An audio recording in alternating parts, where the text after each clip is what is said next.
Well, thank you very much, President. The Australian Greens will not be supporting the motion that is currently before the chair. It's important that all senators and folks listening to this debate understand how we have got to where we are today.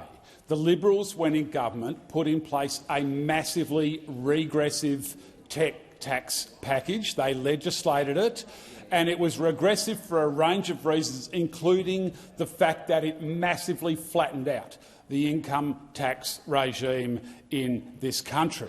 It was legislated because the Australian Labor Party gutlessly voted for it at the time. And now the Australian Labor Party has come back in with a proposal that will make this massively regressive tax plan, legislated because the Coles and Woolworths of Australian politics supported it in the last parliament, slightly less regressive. Now, let's be clear about that.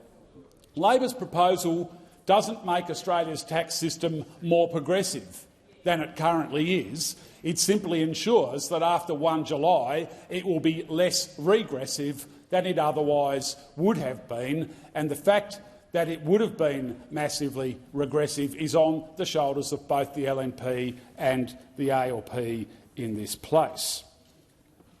Now, what Labor could have done is, for example, come into this place with a package that meant that no high-income earners received a tax break, and they could have used the savings that that position would have generated to improve much-needed social services in this country. For example, they could have used the savings to help put dental into Medicare. We've had a massive celebration from Labor about 40 years of Medicare, and rightly so, a great social reform in this country. But if Labor was serious about celebrating Medicare, it would do things like put dental and mental health into Medicare, because last time I looked, the mouth and the brain were actually parts of the human body.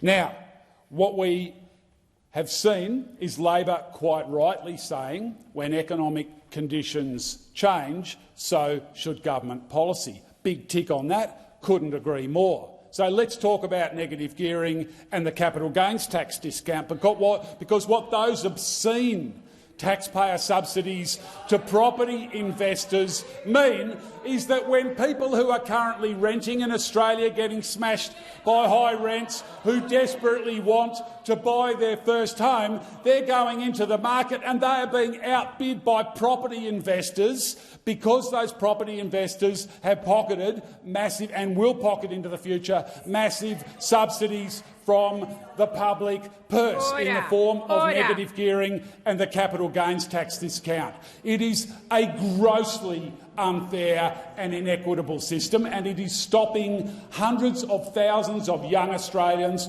fulfilling their dream of owning their first home, because the property investors, many of whom are racking up their 5th or their 10th or their 20th or their 100th investment property, have got those public subsidies in their pockets ready to use to outbid young people who are getting smashed in the rental market, who desperately want to be able to afford their own home.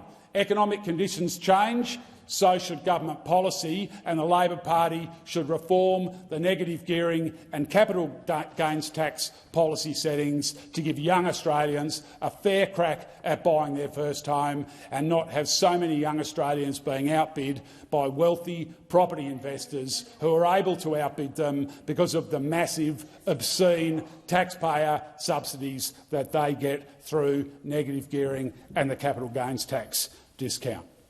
We won't be supporting this motion today for all of those reasons, and in addition, the Liberals have got it listed as a matter of public importance for later on in the day. So they'll get plenty of chance to have their say, so will we, so will the government, so will other crossbenchers. But as for now, let's just get on with the job of the Senate. Thank you, Senator McKim.